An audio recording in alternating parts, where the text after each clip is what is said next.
Alright, I'll try and hold this straight. So, quick video. I've been working on these super little MIDI maps here for the HXStomp. Because what I'm trying to do is think of different ways to use this little box, which is always a part of my rig. So, I've left this totally wired up so you can see 100% what's going on, but normally I would have a WIDI between here and here, wireless internet connection, either one of these or one of these WIDI jacks, and that would make a two-way connection between the two. So what I've done here is this, real simple.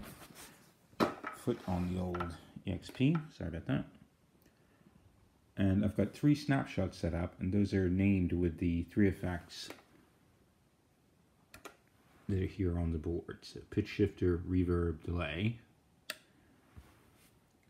And watch the effects level there. See that going up and down, up and down. You can switch that to the middle one. And switch that to the first one. So in edit mode, each one of these buttons here will remotely control that. And that can stay anywhere, up here, down there. So you'll notice here in the HXStomp, there's actually nothing in there. Apart from the EXP and power and USB thing, which is doing nothing. Nothing there. So that little box there is sort of becoming half of an MC6. Like this thing over here, which you'll see. And what I would typically do is connect up an MC6 MIDI controller, and I would use all 6 switches for all kinds of different things. But I've been thinking a lot about the power of 3. Notice this here valve pedal, 3 knobs. This one here from your boy, the Shroot. This is Justice Gaseous pedal, 3. 3, 2, 4, you know what I mean? It's a common thing, 3 and 3, 6. So if you were to take any of these pedals, or even this, you could map MIDI controllers to it. And in the MC6 world, this would be called a select expression message. There's an old gizmo that was made by Mission called the expressionator, which did sort of the same thing. One EXP in, and this little box would switch and hold the memory location of up to 3 different EXPs. So this is basically an expressionator.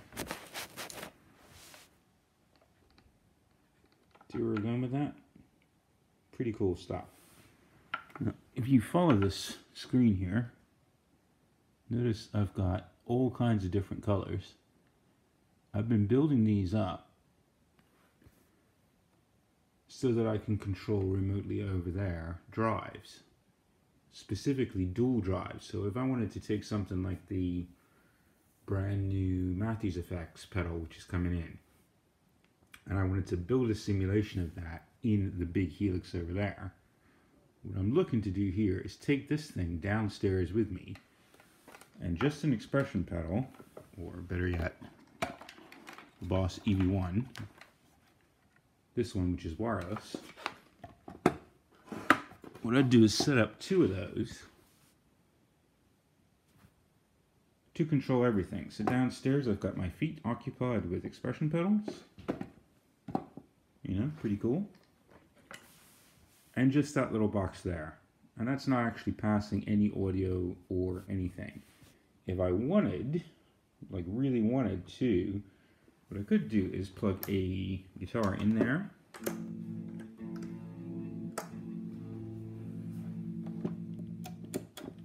And use that.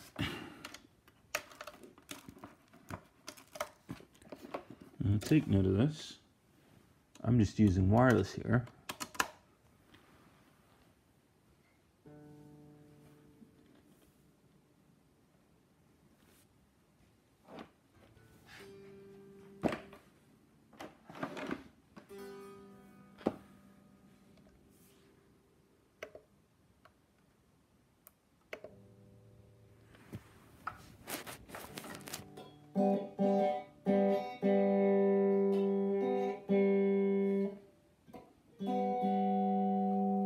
what I want to show you is a means of thinking about splitting this. Now, this would be currently the snapshot view. If I change that, that would be the snapshot view. That would be the regular view. And these would be the actual blocks that I have in here. So I can have in the preset itself any sort of signal path that I wanted. If I switch to snapshot mode here, which I can do remotely, this then becomes a MIDI controller for half of that drive. In this case, it would be purple was the Prince of Tone, yeah? Switch, and now that's a MIDI controller for the same thing over there, but a tube screamer. So, what I'm looking to do is call this up. Tube screamer again, then the Zen drive, that would be whatever that thing's called, the Diana drive. The X5 map where we were before, and boom, that's working.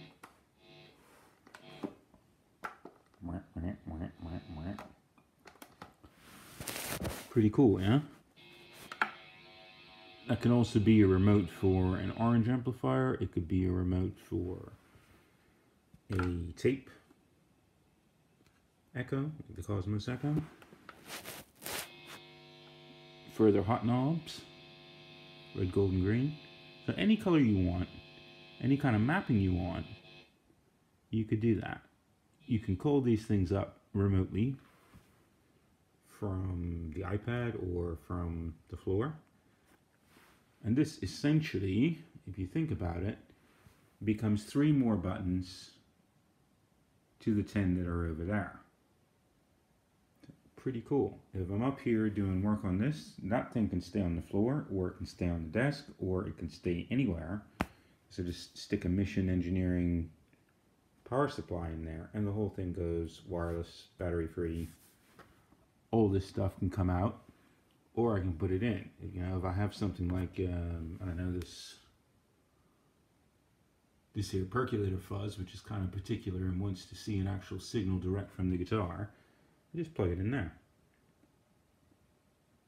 So I hope that makes sense. I think it's a pretty cool idea, this, and one you might want to consider if you have a big Helix that you're using upstairs for your studio, and you have a backup little stompy stomp here. That stompy stomp could add 3 more buttons to the mix, or you could simply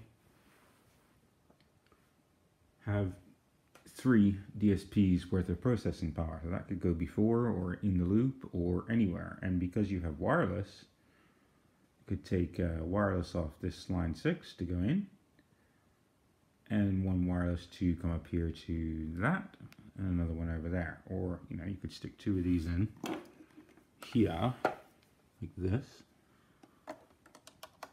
and have a stereo rig. Boom. Simple as that. Your speakers and stuff, like this Boss Katana over here, or that custom amp over there, you can just unplug those and move them anywhere you want in the house. So set up a stereo rig in seconds.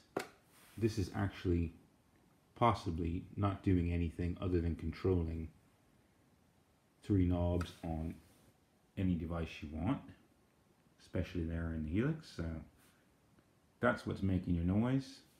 That's what's doing control. And that's over there. Go back to that X5 map. Won't. And you see. Working. Probably I would take this down with me, but it's pretty awesome. All these buttons are doing is, instead of you twisting that dial, that would be CC 107, 108, 109. These are your hot knobs. Twist that. You can see it's working there. I move my foot, and my foot is sending a CC 107 and controlling that remotely. That can be across multiple rooms.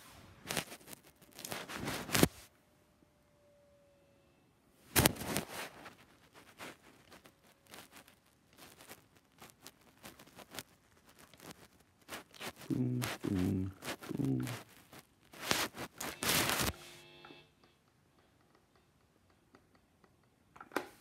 So food for thought. If somebody wants these things, I can post them up. I'm still working on this stuff, but hopefully later in the week, when the new Pirate Midi arrives, we'll show you the differences between a 6 and a 4 and a 3, or another 4 like this.